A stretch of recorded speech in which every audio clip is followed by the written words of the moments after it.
Hello there, my name's Mark and these are my Dice Tales, and I'm going to try and come back, do a bit more YouTubing, and this time we are playing a game called The Doomed Apocalyptic Horror Hunting by Chris McDowell. Here we have a table set up. I'm going to try and do as little camera moving as possible, but I am playing it in 15mm in an apocalyptic medieval setting. This is my inheritor Warband.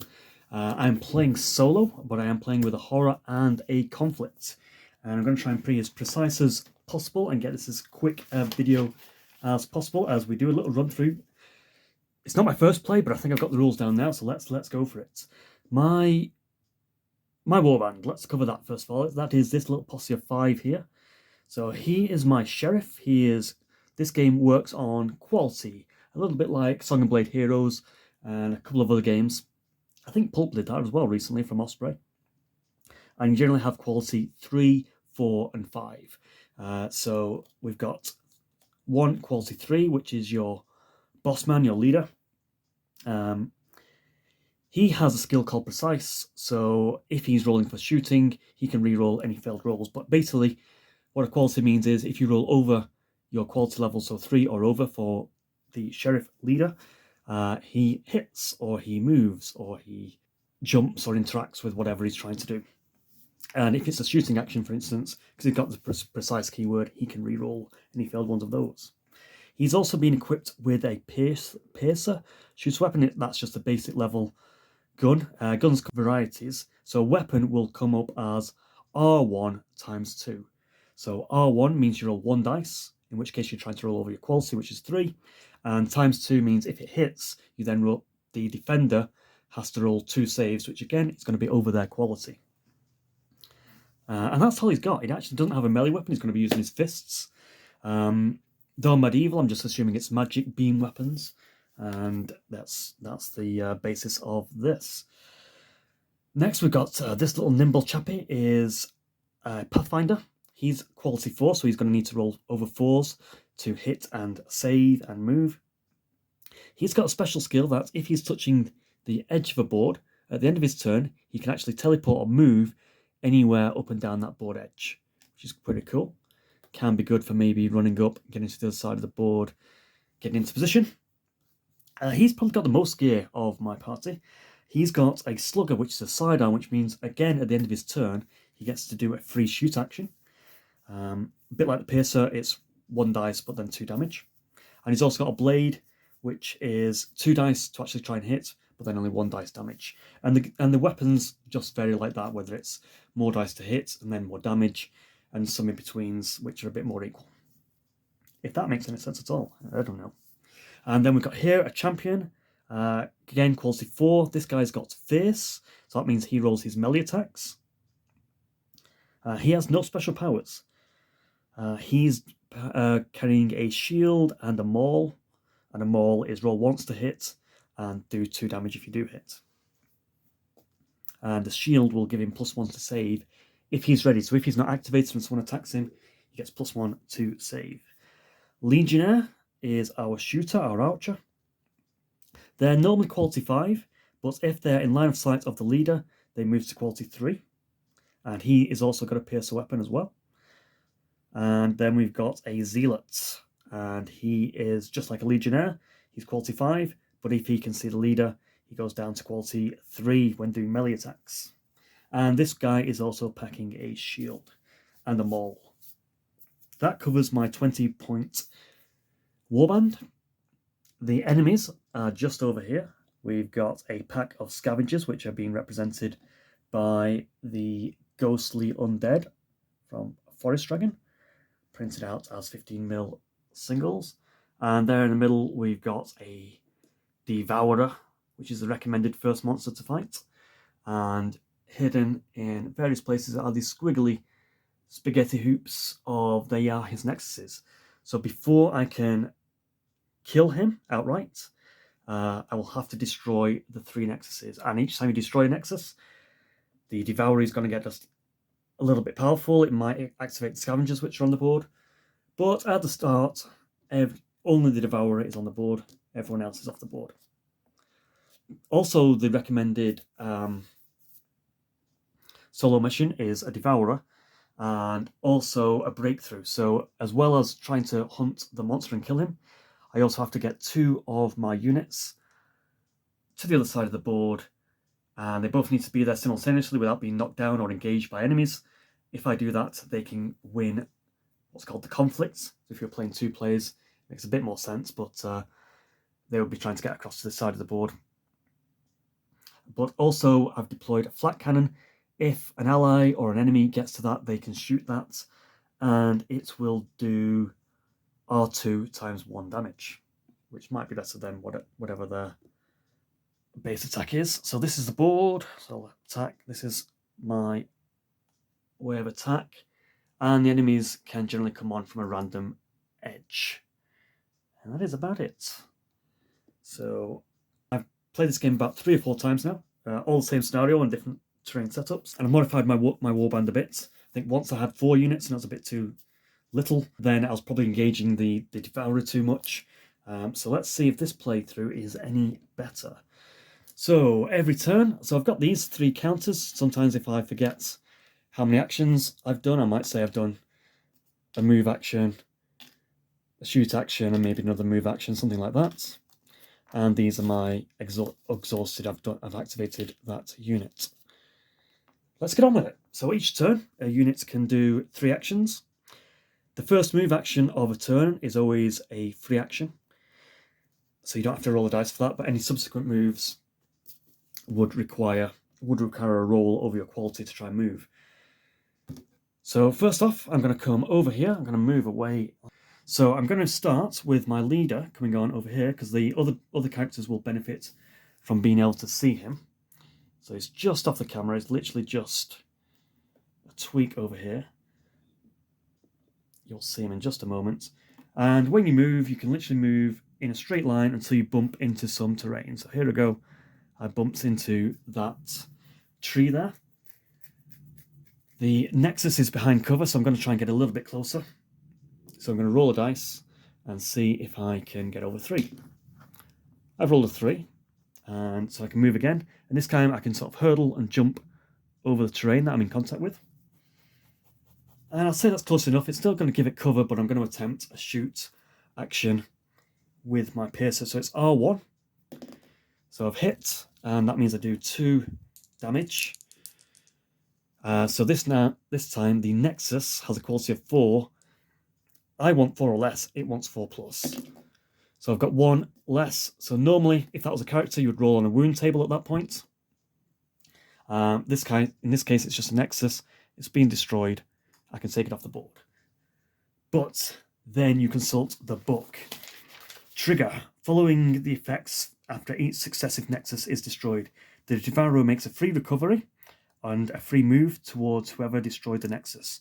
So the Devourer is going to move over to here and bump into this terrain, and a free attack. So he does have a ranged attack. I'm just going to get down on the board level over here. I don't think he can see my mage. I think the angles of the buildings, unfortunately, are just blocking him, so no free attack on this occasion. And that's it. The effects of 1 destroyed Nexus. Now, the enemy gets to move. So you'd go, I go, you go. And on this case, we've got the flat cannon, but that's not manned at the moment, and the Devourer. So the Devourer is going to move. And again, I think it can just come to the edge of the terrain here. And now it's in line of sight. Why does the action always happen on the wrong side of the board of the camera, hey? Hey. And I don't have space to put the camera over here. Anyway, we've got a free move action. We've now got another action. This creature has an acid spit attack, and if it does that, it then gets a free move. So it might as well do that, and I don't think I've got any cover. So the Devourer's acid spit attack is acid. It's R1, but then 3 dice to try and damage or to save from. I just rolled a 5, so it's hit me. It has to roll over its quality of 3. And now 3 dice, and I want 3 pluses to try and save from this acid attack. One of them has failed. I can't re-roll, I don't have a shield, and I've already exhausted anyway. So I'm wounded. So I roll 2 dice and consult the shock table. 4, 5, 6. Now this table you'll probably want to print out, but it is at the back of the book. 6. Panic. Attack the nearest target, friend or foe. So it's a boost for me. I get to shoot at the Devourer before it's going to advance on me, but then I am going to be knocked down, and it's potentially going to hit me in wounded on the ground, which is a real annoyance with this creature. I should learn to avoid that. Right, so my free attack. Hopefully I can knock it down, and we'll just both be on the floor, scattering, trying to gather our wits. So I'm only an R1. I didn't need to roll over 3 for this. I'm precise, so I can re-roll it. 4. It is a 4. I was bringing it onto the table. So I've hit him. 2 dice. I hope for one of these to be 3 or less. We've got a 2 over here. Fantastic. So now he rolls on the shock table. Right, at this point, if you're ever rolling and it's a normal creature, a critter, a minion, if you rolled a double here, you'll be taken out. However, we've rolled 6, 7, 8, 9, 10. Consult the table. 10. The high ones tend to favour you surviving. The low ones tend to have you being knocked down and such. Last gasp, perform a free action. That's annoying. He'll perform a free action and then go down. So I've gone down after doing that. You could use a knockdown token, or you just knock yourself over. He's going to perform a free action. You can't shoot twice, so he can't attack me. He'd have to roll to move, basically.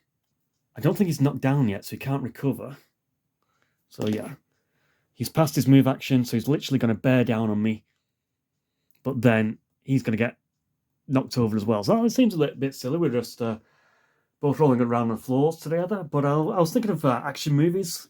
And I think there's quite a few action movies where the creatures, the heroes and the villains, sort of have their weapons knocked out of their hands. They're scrabbling around, trying to gather their wits, get the weapons, and then come back to face each other, circling each other. So I kind of like that. Where are we up to? So that's... I've done one action. The opposing force has done one action. And it's back to me for basically the rest of the turn, because there won't be any scavengers until the end of the first round. Sometimes they'll be on the board already. Sometimes they will deploy later on. So now it's up to my guys. Who is going to be the best? Pathfinder. So again, the Pathfinder is going to have a free move. He's going to come up to this tree here. He's now going to roll over 4. 1. He is... The Pathfinder is... Precise. No, I need nimble to be able to reroll a move.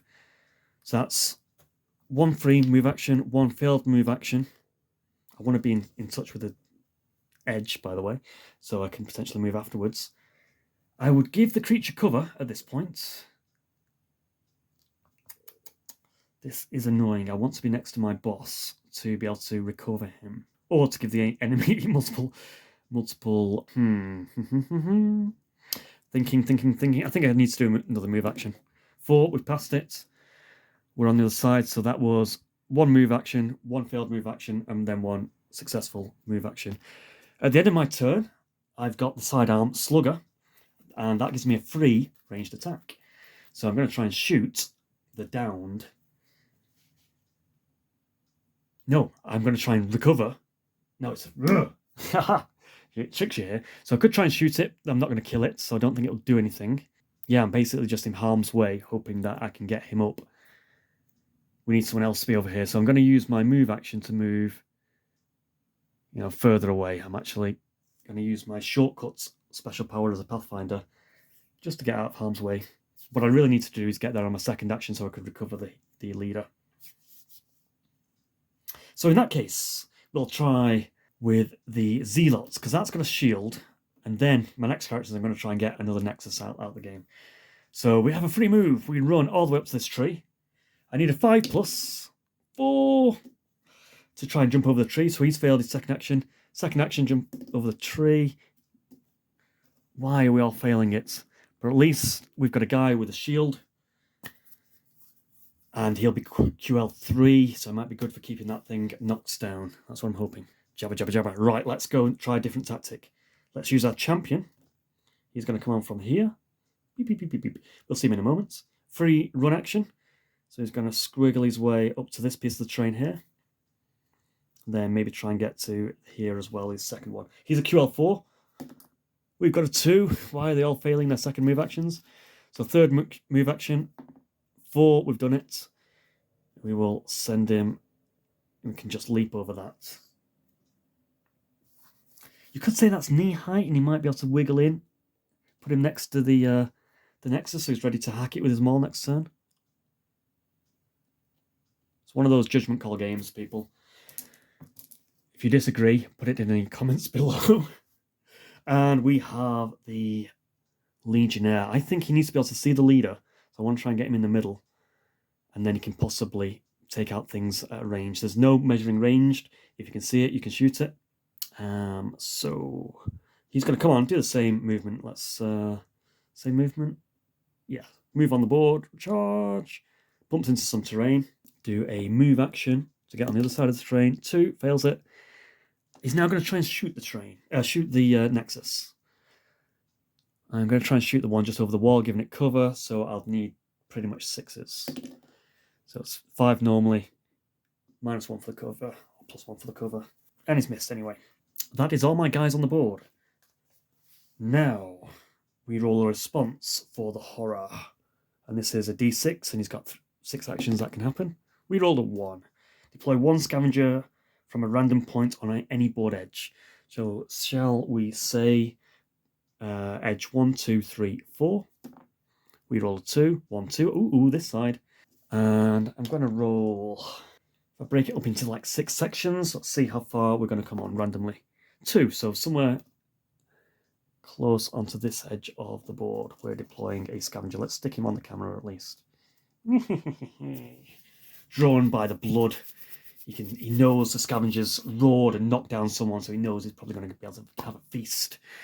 Let's go. Turn 2. Have we covered everything? We'll take off all our activation tokens, which we didn't actually use this turn. So first things first.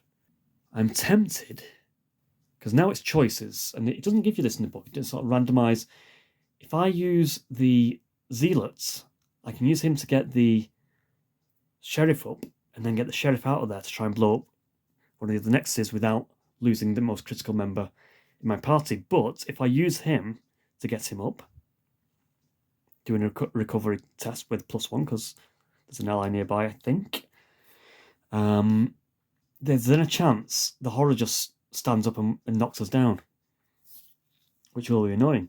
But then, do I choose who the horror hits and just go for the Zealot, which you might kill, and then it might attack? You can have 2. You can have 1 ranged attack, unless something says otherwise, and you can have 2 melee attacks, unless something says otherwise. You can only have 1 recovery check, and you can have as many movement checks as are needed, so 3. Or do I just stand up my hero? So I'll recover the hero. I'm going to recover the hero. I think that's sensible. So I need 3+. I've just rolled a 5. So I have recovered. I've stood up. But now I want to get out of this danger zone. So I want to move. 3+. Rolled a 4. And I'm going to leg it to the center of the board. I'm still in danger because he can stand up and leg it towards me. So I'm going to move again. 5, and I'm going to hop over the wall and be next to this Nexus. Now it is one of the enemies goes. We've got 2, and I wish there was a bit of guidance. Do I use the toughest one, the horror to stand up? I think he would stand up, so then the Zealot wouldn't have a chance to hit him while he's down. We're going to go down that route. He has to roll a recovery first, like before we get him up. So he's got to roll a 3+. 3, so he's up. And because he's up and he's in base to base with a Zealot, he's going to murder that Zealot. Let's see. They have claws, M2, needing 3+. Oh, it misses with 2 claws. So then its third action, it will do it again. 1 hits, and they are damaged 2. So now it's a save for the Zealot. He's got a shield. So his normal quality is 5, but a shield gives him +1 because he's not acted yet. So 4+. Fails to save, so he's going to roll on the shock table. 6, 7, 8, 9, 10. We had a 10 before. Will they ever get stuck in your head, do you think, these actions? definitely going to print this out and put it on a card on the table. Last gasp, perform a free action. So I will be going down no matter what. But my free action, I can't see my leader. That's annoying because I would have been quality 3 on a fight back. So I think free action. I'm not down yet. I could move quality 5 just to get out of the way of this guy here. Let's do a move action. Quality 5, need a 5, roll a 1. Nothing's going to happen. So he goes down in front of the Devourer, the Zealot, grinning manically, knowing that this is what he was born to do. Okay.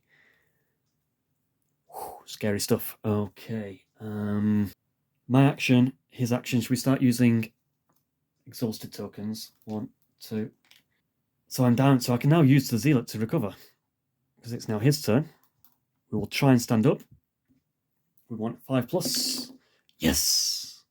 Yes, that's brilliant. I didn't expect that. So we're up. If I move slightly, I'll get my +3. I'm going to attempt it.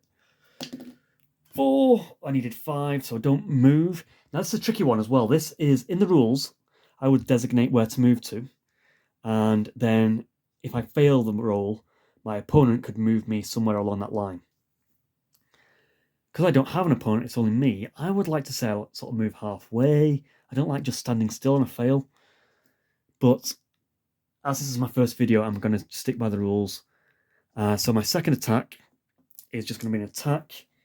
What am I using? I'm using a maul, so 1 dice needing 5+. 1 fails it. So it really needs to be inside the leader to be any effect at all. So we don't get to wound. At least I've stood up, so I've survived, but I have activated.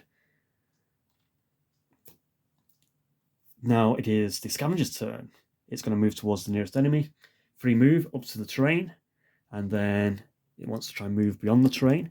2, but it has nimble, so it can reroll these. 4, also a fail, so that's 1 action, 2 action. It will try and move up again. 6, it does it. So it has joined its master in trying to feast on this Zealot. So he's doing a good job. He's tying up the monsters. Then that would be a nice... He's an extra who might get a major film role in the next movie. Who do I want to activate next? Let's try and get some... Wish I could teleport other people away. Free move action over here. We're going to move our Legionnaire to this barrel here, so she can actually see both nexuses. And she's going to try and shoot the far one. Because she can now see the leader, she's going to do this at quality 3. So free move action. 1 action taken. Second action, try and shoot a nexus. 2 hits. It should be 1 hit because she's using a piercer, but they were both hits, so I'm going to take that. Rolling to wound, so I need 3 or less to take it off the board. It wants 4+ to save. And I've rolled a 4 and a 5. This always happens with the other nexuses in my previous games. Really annoying. So we've moved, we've shot, we can't shoot again. We're not in base-to-base contact with anything. So his other action could be to move. We might take that move. I'm going to do it. 3, I failed it anyway. But I was going to try and move up onto the walls, maybe make me safe, give me better shooting, see the leader from more places. All right, so that's his activation. There are no other enemies on the board at the moment. So it's going to be Champion trying to maul the Nexus. So 1 action. He needs a 4+, so he's failed that. Second melee attack. He needs a 4+. He can reroll these, so let's say that's the first reroll.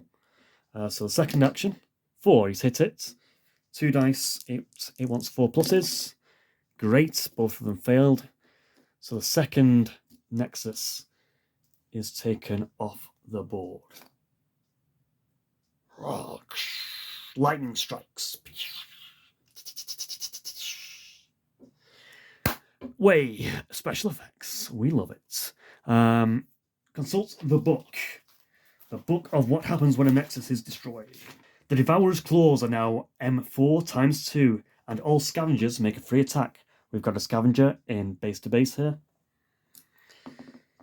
His claws aren't affected though. 3 attacks, so he's going to need...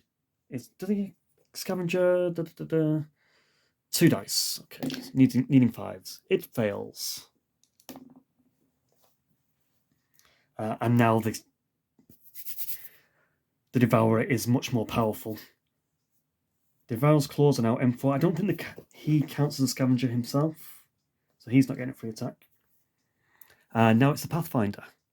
Interesting. How's he going to handle this?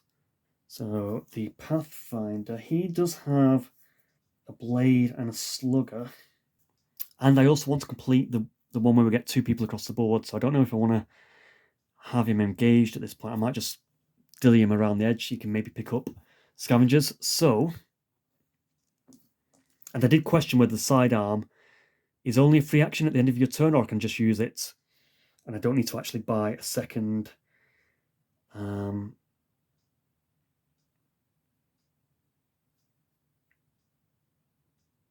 Yeah, he's the last guy to act, isn't he? He destroyed that with his second attack. So he does have another action. He's going to move. Let's do a move action for him, sorry. He fails it. So he's standing still. Back to the Pathfinder. He's happy where he is. Pathfinder, let's do a move action. 3, failed it.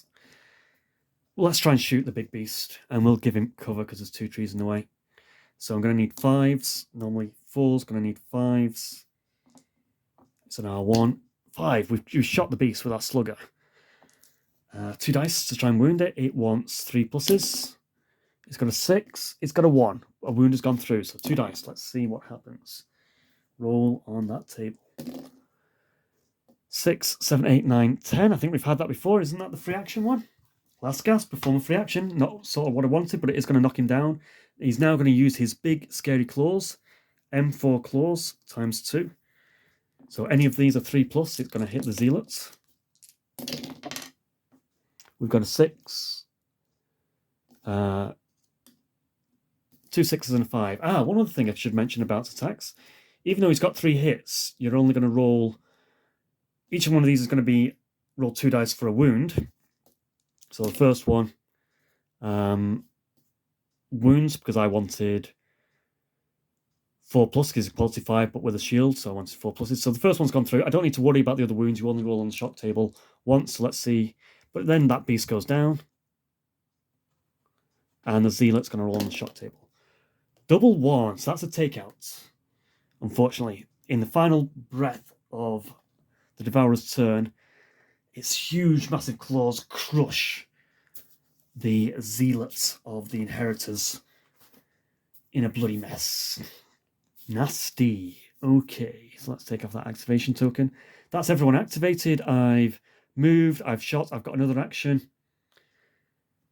I'm going to move to try and get to that other edge. Fail it. I'm now going to use my special action to get right to that corner.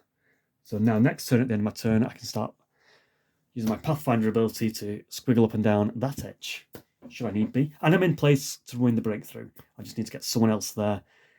Ideally, I want to take out that other Nexus. That's end of the turn. We're going to roll for what the Devourer does. What we've got, why is it always hiding behind? We've got a 1. Deploy 1 scavenger on a table edge. This is brilliant. Every other game, I've been deploying 3 scavengers and just getting a bit mullered. So rolling 1 on a random table edge. Let's find out what table edge. 4. 1, 2, 3, 4. This table edge near the Nexus. And how far up the table edge? 3. That's like halfway, so literally it knows the Nexus is in trouble. Let's bring on a scavenger. Dun, dun, dun. Take off all your tokens and start again. Who's going to go first? The big beast is not down, so that's pretty good for us. We really want to take out that. We're going to use quality 3. So first action, we're going to have the Legionnaire shoot. He's quality 3. He gets a 6. The Nexus wants a 4 plus to save. We want less. It's saved both. We only get 1 shoot action. Let's try and climb up here. Move. We fail a move. Our first move action is free, so we can move up, ready. We can still see the boss. We're ready to shoot that next turn. I think that's good enough. Do I risk the champion now? So that's us gone. Where's my activation tokens gone? Give that to that legionnaire. Right, now it doesn't really matter which enemy is going to activate. We've got 1, 2, 3 enemies. I'm just going to randomize that this turn. So 1, 2, 3, 4, 5, 6. 1, 2. So it's the first scavenger. So it's going to do a free move, scurry up the board to this bit of terrain, and then try and get to the next bit of terrain. 1, it fails it, it can reroll because it has nimble. 2, it fails it, its third action, again, it's going to try and move up the board, and it's not rolling very well today. Reroll it. 4, it needs 5s. So that is the randomness of sort of activations, which we've seen in many other games. To be honest, I've not had good. This is kind of good for the video, but also not showing it off at its full nasty bitey teeth that I've had in the first few brutal games. We've got an activation token on that scavenger. It's us. Free move, 1 action, move up to the Nexus. 1 action, second action, try and maul the Nexus. So quality 4. 4, we've hit. 2 damage dice, and it wants 4 pluses. We want less. We've got a 3, so we've wounded it. This is the first game I've taken off all 3 Nexuses.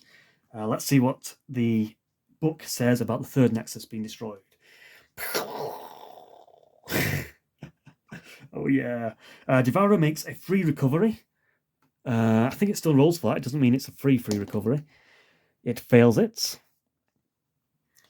And the free shoot action against every enemy it can see. So if it doesn't recover, can it shoot? Does free recovery means it stands up? I'm sure I've watched Mike McDowell's 10-minute video. I don't think you can. I think if you fail the recovery, you are scuppered. Is this an exception to the rule?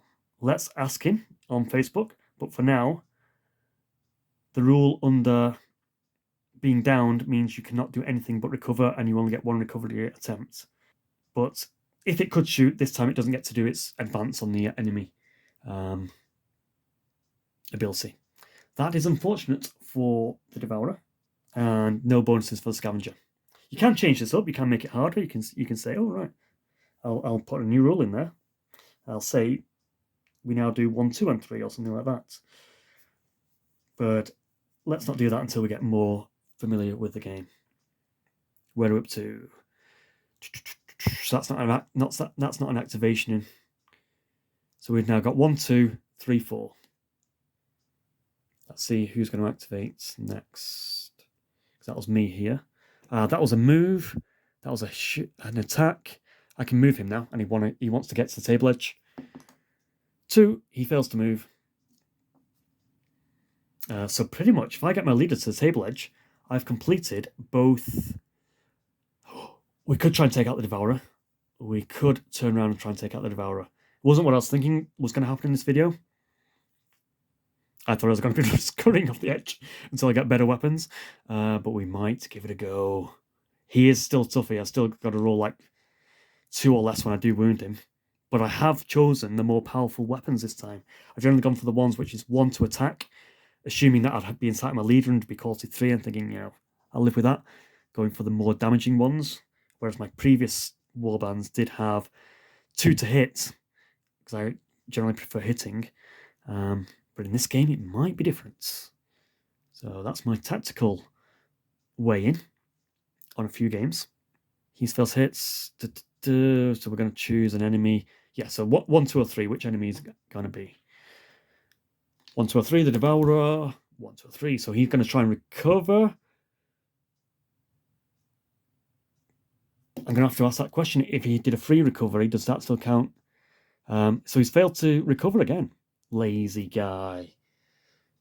Man, he's eaten 1 Zealot and he's done for the day. What about that? Previous videos, it's one of those Schrodinger's cats. All the action was going on. It was whipping across the board. Craziness. Okay. activated. It can't do anything else. Now it says if I get the leader off the board, I'm going to call it there because it's a nice short video. 4, oh, we get free move action first of all, so let's move up to the well. And then we've just got 4, so we can move up to, say, there, and then another dice will get me 5.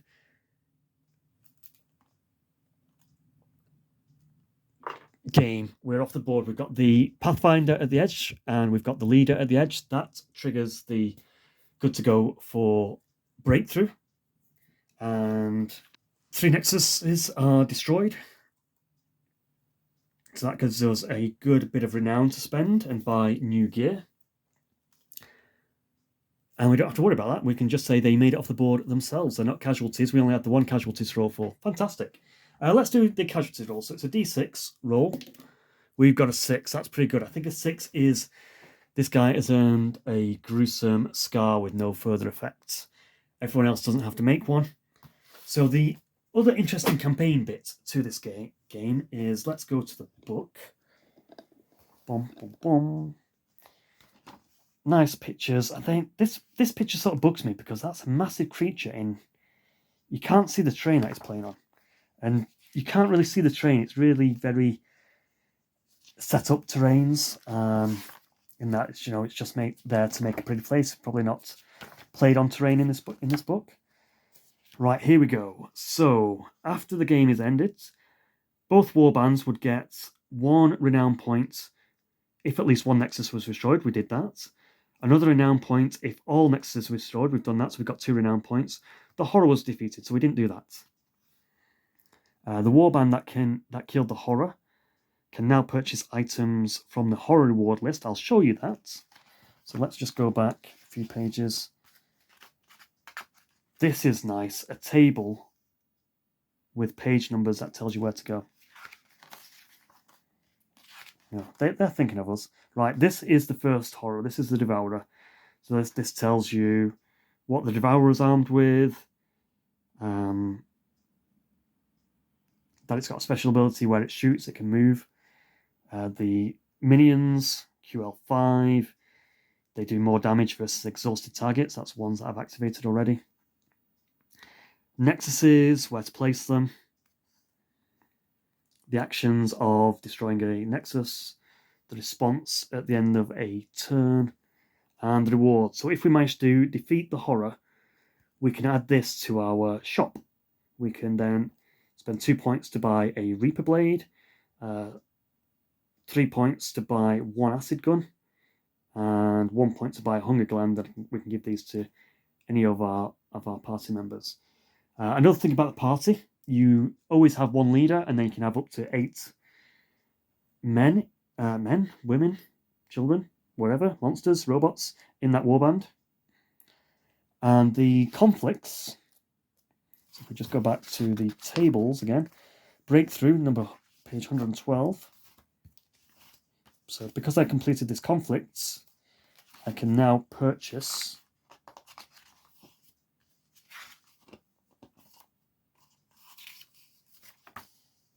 breakthrough, dense terrain, deploy on opposite edges, have at least 2 units touching the board edge, opposite your own. They must both be standing and not touching any enemies, so we completed that. The current player wins. Okay. Twists, add a turret to the battlefield. Now it does say in solo play, deploy flak turret on a board edge opposite the players. It's an unbound unit that only considers the player's units to be enemies. It cannot be attacked. Alright, I didn't realise it couldn't be attacked before, but it didn't come into play. It sort of mentions up here somewhere that it needs to be manned, so I wasn't sure if that should have been shooting at me all game. But anyway, for completing the breakthrough, we can buy nimble for a unit, so that's good. That means if I fail movements, which I was doing quite a lot, you can reroll failed movements, and you also reroll saves versus ranged. I can have overrun at the end of your turn.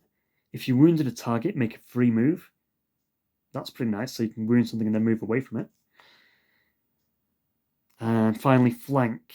Any of your units that have nimble can deploy from any board edge. You can start up on the board, so I can be right next to one of the nexuses right at the start.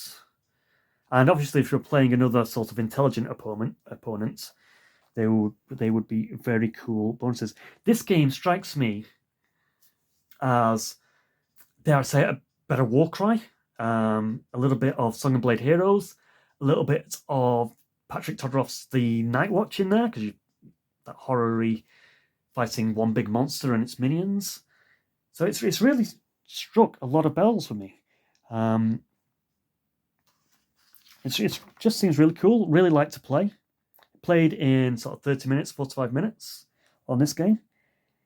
I'm wondering how bogged down it'll get when I have to play with an enemy warband and sort of anticipate what it's going to do.